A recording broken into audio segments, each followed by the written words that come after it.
Owen Almighty throws his hat in the ring. Destination, Kentucky Derby Winner's Circle. Welcome to All Horse Racing All the Time, where we bring you fresh new horse racing information every single day. I'm Alan, your host. Well, with Owen Almighty's victory in the Tampa Bay Derby last weekend, he now qualifies for the Kentucky Derby. He's in if he's healthy and if they want to send him there. And the owner, Hunter Rakin, has decided he wants to send this one, continue on the road to the Kentucky Derby, which kind of, in a way, represents a change of plans because Brian Lynch initially preferred to send him from here to the Pat Day Mile because some question Owen Almighty's pedigree to get the distance, the mile and a quarter.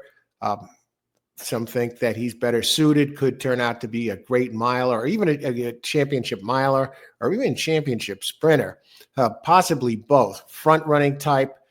And but the owner, Hunter Rakin, now, ownership wins out.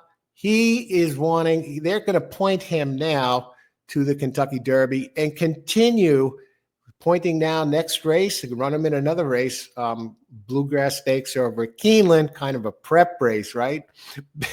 A huge Kentucky Derby qualifying race, prep race, and where you can get points, a lot of points. And I'm going to use that kind of as a warm-up, stepping stone to then Churchill Downs in the Kentucky Derby. Now, is this a good move, Owen Almighty? Well, let's take a look at him for a second here. Is he a Tampa Bay specialist? Okay, the last few races, the last few victories there, he's finished first twice, albeit in one of the first place victories, he was dropped down, right? Placed fifth through DQ, the other one second. But if you look at Kentucky Derby, he has raced twice at Churchill Downs, which kind of gives him a leg up over there over some of the others, in that he has a win and a second on the track. So what about the breeding? Well, we know he can get the mile on the 16th, and he has the early speed. He's a front-running type. And Kentucky Derby, is this a good move? We're going to have probably a lot of early speed in this race. Is Owen Almighty fast enough? Well, he does have some wicked fractions. He seems to be able to adjust and still do well, whether he goes blazing fast or he slows it down a bit. In the Tampa Bay Derby, he really didn't get challenged. No one pressed him, and somewhat slow fractions and still went gate to wire, gets it done over there. But we've seen him run some opening quarters, sub 22 seconds, 44, 45 and change for the first two calls. So he has that kind of speed. And that's why they're thinking maybe at least Lynch's Pat Day Mile, something like that, turn him into a top miler or a sprinter. But he does have the early speed to go with the other big speeds that are looking right now, heading over to the Kentucky Derby, like Citizen Bull. We might see Speed King in there. He's still got some prep races to do and work to do to get there. But there were others as well that are very fast early. So is he just going to be thrown into the deep end of the pool there? I don't know. But he has as good a chance as really any of them if you throw the breeding out the window. We're not throwing it out the window, but he's shown that he can get the distance. And as Rankin, the owner, says, horses can change. They want to see what he can do. How many opportunities, not for the ownership, for the loads of Owen Almighty fans, myself being one of them. I didn't use him in the futures pools or anything like that, but I like the horse. And I want to see what he can do. And I want to see him in there. All right. It's one race. Is it going to ruin him if he runs a bad Kentucky Derby? I don't think. Look what happened at Trinidad. They sent him out there one year, right? And what winds up, all right, he showed his early speed, blah, blah, blah. He didn't get it done, finished up the track. No, what happened? He ends up winning the Breeders' Cup, the sprint, and had a tremendous career. So I'm not overly concerned about that, about Owen Almighty's career being tarnished if he runs a bad Kentucky Derby. Pat Day Mile, you only have one shot.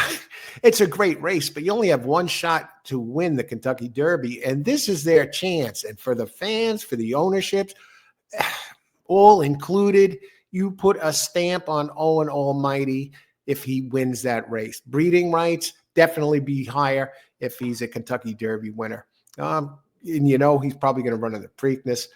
Whether he's in the if he's in the Derby, whatever, because they shorten it up there a bit. Good speed favoring track. We'll probably see him. D. Wayne Lucas last year sees the gray. Pat Day Mile first, and then the Preakness. I think they were thinking that along those lines initially. Lynch was the trainer. Pat Day Mile, get that in the books, then go on when the Preakness, and who knows where from there.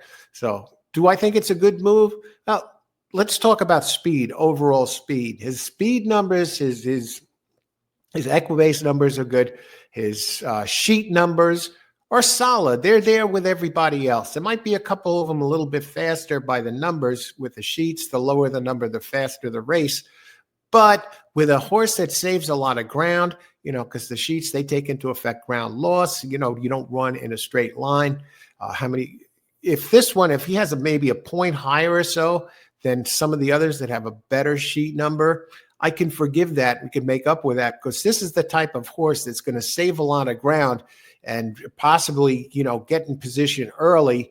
So, and his numbers are already good enough that on his good days, and if he moves a little bit forward, or some of the ones that are a hair faster, move a little bit back, why not Owen Almighty? It's going to depend on the post position in the Kentucky Derby. I could see him. He'd definitely benefit from getting a post position around 5 or somewhere in there. Of course, you don't want the rail, but you want to have this one a little bit more inside, that he doesn't have speed inside of him. So the post position is going to play a part. I could see him definitely being a contender. Do I think he's the top choice? Absolutely not, but who knows? We'll have to see how he comes out of his next race. We'll get his numbers here and look at everybody else who is in there and where they line up. Good move. Yeah, I think it's a tremendous move. I'm looking forward to following Owen Almighty. I'll be rooting with him. He'll be one of the ones I will be rooting for. So time will tell. So, Owen Almighty, hat in the ring. Okay, what do you think? Should he have gone? Should they have succumbed the ownership and said, okay, yeah, let's go to the Pat Day Mile and then take it from there? Or do you believe that Owen Almighty has a shot to win the Kentucky Derby? Do you want to see him in there? Do you think he should have went to the Pat Day Mile? Do you think he can win the Derby? What do you think? Leave it in the comments down below. Be very interesting going forward. We still have a lot of racing to do, big races coming up before the Derby, and then we'll see how the field shapes up and how everything shakes out, post positions, and of course, we'll go from there. So thanks for watching, everybody, and remember, may the horse be with you.